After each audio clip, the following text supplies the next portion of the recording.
दोस्तों नमस्कार। NCERT गणित कक्षा 10वीं में आपका स्वागत है। आज हम लोग प्रश्नावली 9.1 के प्रश्न संख्या 2 को सॉल्व करेंगे। अगर आपको ये वीडियो अच्छा लगे तो एक लाइक कर दीजिएगा और चैनल पर नए हैं तो चैनल को सब्सक्राइब करके बेल आइकन को प्रेस कर लीजिएगा, जिससे कि हर आने वाली वीडियो का नोटिफिकेशन आपको समय समय पर मिलती रहेगी। तो आइए वीडियो शुरू करते हैं। प्रश्न संख्या 2 है, आंधी आने से एक पेड़ टूट जाता है और टूटा हुआ भाग इस तरह मुड़ जाता है कि पेड़ का शिखर जमीन को छूने लगता है। यानी यहाँ कहा जा रहा है कि आंधी आने से एक पेड़ है जो टूट जाता है और टूटा हुआ भाग इस तरह मुड़ जाता है कि पेड़ का शिखर जमीन को छूने लगता है। तो आइए आपको मैं एक चित्र के माध्यम से समझाता हूँ। यह पेड़ है और आंधी आने के बाद ये पेड़ टूट जाता है और पेड़ का जो शिखर है वह क्या करता है, जमीन को छूने लगता है। यह यहाँ से टूट जाता है और पेड़ का शिखर जमीन को छूने लगता है। कह रहा है और इसके साथ 30 डिग्री का कोण बनाता है। यानी पेड़ का शिखर जहाँ जमीन को छूता है यह कितने डिग्री का कोण बनाता है, यहाँ 30 डिग्री का कोण बनाता है। इसके बाद पेड़ के पाद बिंदु की दूरी जहाँ पेड़ का शिखर जमीन को छूता है 8 मीटर है। यानी पेड़ के पाद बिंदु का मतलब है कि पेड़ का जड़। तो यहाँ से जहाँ पेड़ का शिखर जमीन को छूता है इसकी दूरी कितना है, 8 मीटर है। तो हमें कहा जा रहा है पेड़ की ऊंचाई ज्ञात करें। यानी हमें इस पेड़ का ऊंचाई ज्ञात करना है कि यह पेड़ कितना ऊंचा है। तो हमें पेड़ का कुल ऊंचाई ज्ञात करनी है। तो इसके लिए हमें ये देखना है कि पेड़ जहाँ से टूटा है वहाँ तक इसकी ऊंचाई ज्ञात करना है और टूटा हुआ भाग जो ज़मीन में सट रहा है इसकी ऊंचाई ज्ञात करना है। तो आपको पता है कि यह एक प्रकार का समकोण त्रिभुज बनाता है और समकोण त्रिभुज में अगर कोण यहाँ है इसका मतलब है कि लंब ए होगा और कर्ण ए होगा। तो हमें लंब और कर्ण को जोड़ना है और लंब और कर्ण को जब हम जोड़ देते हैं तो पेड़ की कुल ऊंचाई मालूम हो जाता है। यहाँ मैं ये चित्र सिर्फ आप लोगों को समझाने के लिए बनाया हूँ। आप लोगों को ये चित्र बनाने की ज़रूरत नहीं है। आप लोग रेखा चित्र बनाकर परीक्षा में आएंगे और पूरी वीडियो को आप लोग ध्यान से देखिए क्योंकि ये काफ़ी इम्पोर्टेंट प्रश्न है, परीक्षा में आने की संभावना रहती है। तो आइए सॉल्व करते हैं और एक रेखा चित्र बना लेते हैं। आप लोग परीक्षा में ऐसा चित्र बनाकर आएंगे। चलिए हम इस चित्र का नाम दे देते हैं। यहाँ ए दे देते हैं, यहाँ बी दे देते हैं, यहाँ सी और इसको डी मान लेते हैं। मान लीजिए कि बी और डी एक पेड़ है जो ए से टूट गया है और डी सिरा जो है वह ज़मीन को छू रहा है और ज़मीन के साथ यह कितने डिग्री का कोण बनाता है, तो 30 डिग्री का कोण बनाता है। और इसके बारे में तो आप जानते ही हैं कि यह क्या होता है, 90 डिग्री का होता है। तो 90 डिग्री के सामने का जो भुजा होता है वह क्या होता है, कर्ण होता है। इंग्लिश में इसे हम क्या कहते हैं, एच कहते हैं। और कोण के सामने का भुजा क्या होता है, लंब होता है। यानी ए क्या हो जाएगा, पी हो जाएगा और ए हो जाएगा आधार यानी बी। तो हम लोग जो पहले दिया हुआ है उसे लिख लेते हैं। हल माना कि बी डी एक पेड़ है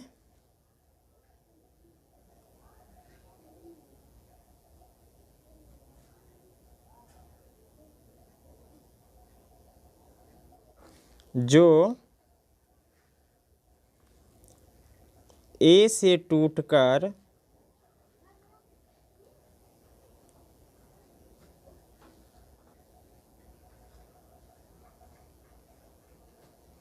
जमीन से सी पर छूता है। तो यहाँ कोण क्या बनाता है, 30 डिग्री का। तो लिखेंगे कोण ए सी बी बराबर कितना डिग्री है, तो 30 डिग्री। और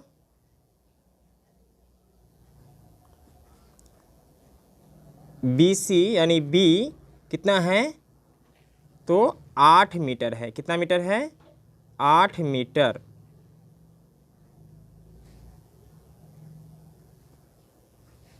तो लिखेंगे 8 मीटर। इस प्रकार यह ABC एक समकोण त्रिभुज बनाती है। तो लिखेंगे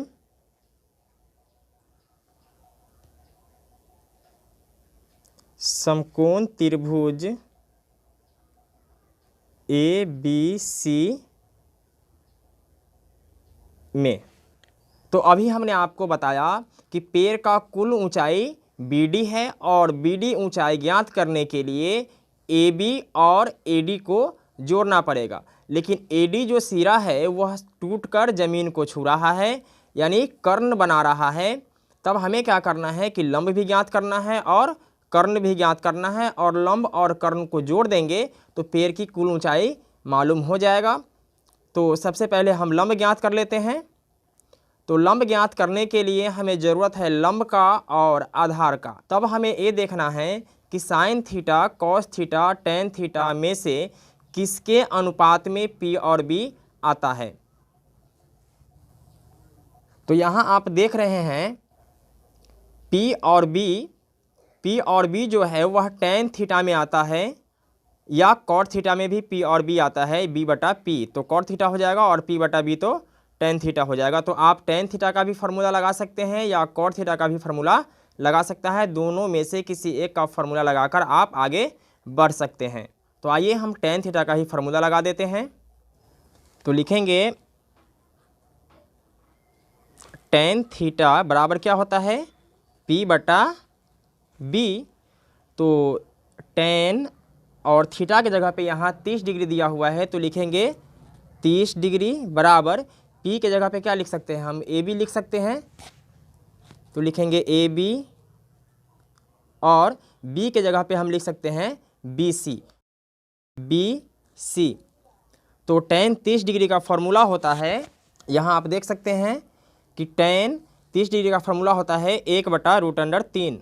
तो लिखेंगे 1/√3 बराबर AB के जगह पे हम AB लिखेंगे और BC के जगह पे 8 लिखेंगे, क्योंकि BC 8 है। अब यहाँ क्या करते हैं कि क्रॉस गुना कर देते हैं। तो √3 का गुना AB से हो जाएगा, तो ये हो जाएगा √3 गुने AB बराबर 8 एकम 8। इसलिए AB बराबर क्या हो जाएगा, तो 8 बटा में √3, क्योंकि इसके साथ जो भी अंक होगा वह नीचे चला आएगा। चलिए इसको हम समीकरण 1 मान लेते हैं। तो हम लोगों ने AB का मान ज्ञात कर लिया है, यानी कि P का मान ज्ञात कर लिया है। अब हमें ज्ञात करना है H का मान, यानी कि AC का मान।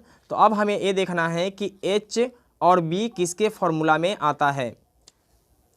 तो यहाँ आप देख सकते हैं कि H और B जो है, या B और H जो है, वह कॉस और सेक के फॉर्मूला में आता है। तो आप कॉस थीटा का भी फार्मूला लगा सकते हैं और सेक थीटा का भी फार्मूला लगा सकते हैं। तो हम कॉस थीटा के फार्मूला पे आगे बढ़ेंगे। लिखेंगे कॉस थीटा बराबर क्या होता है, तो B बटा H होता है। यहाँ 30 डिग्री है, लिखेंगे कॉस 30 डिग्री बराबर B का मान क्या दिया हुआ है, तो 8 दिया हुआ है। तो आप यहाँ पे लिख सकते हैं 8, और H का मान क्या है, AC है, तो लिखेंगे हम AC। और कॉस 30 डिग्री का मान क्या होता है, तो कॉस 30 डिग्री का मान होता है √3 बटा में 2।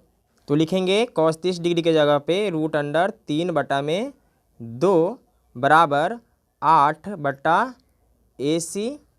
अब यहाँ क्रॉस गुना करेंगे तो ये हो जाएगा √3 गुने AC बराबर 8 दूनी 16। इसलिए AC बराबर क्या हो जाएगा, 16 ऊपर चला जाएगा और √3 नीचे चला आएगा। अब हमें पेड़ की कुल ऊंचाई ज्ञात करनी है। तो लिखेंगे इसलिए पेड़ की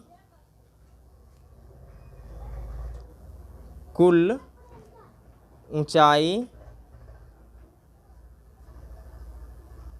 ऊंचाई BD है, जो हमें AB और AD को जोड़ने पर प्राप्त होता है। यहाँ लिख सकते हैं AB जोड़ AD बराबर क्या हो जाएगा, BD। तो AB का मान आया था 8 बटा √3। तो लिखेंगे 8 बटा में √3 प्लस, तो AC का मान क्या आया था 16/√3, तो लिखेंगे 16/√3। अब दोनों को जोड़ेंगे, तो दोनों को जोड़ने के लिए हमें क्या करना है, नीचे वाला का LCM लेना है। तो √3 और √3 का जब हम LCM लेते हैं तो ये आता है √3, और √3 में जब हम √3 से भाग देते हैं तो 1 और 8 से गुना करते हैं तो ये आ जाएगा 8, प्लस √3 में √3 से भाग देंगे तो 1 और 16 से गुना करेंगे तो ये आ जाएगा 16, और 16 8 को जोड़ेंगे तो ये आ जाएगा 24/√3। अब यहाँ क्या करते हैं कि प्रमेयीकरण कर लेते हैं। तो प्रमेयीकरण करने के लिए हमें क्या करना है कि नीचे वाले संख्या से ऊपर और नीचे दोनों में गुना कर देना है। तो √3/√3, तो ये हो जाएगा 24√3 बटा √3 का गुना जब हम √3 से करते हैं तो ये √9 आता है, और जब रूट से बाहर करते हैं तो ये 3 आता है। 3 8 24, तो ये आ जाएगा मेरे पास 8√3, यानी पेड़ की कुल ऊंचाई जो है वह क्या है 8√3 मीटर है। तो दोस्तों मैं उम्मीद करता हूं कि आपको ये वीडियो समझ में आ गया होगा। अगर किसी प्रकार की कोई डाउट हो तो आप हमें कमेंट कर सकते हैं। फिर मिलते हैं एक और वीडियो के साथ, तब तक के लिए जय हिंद।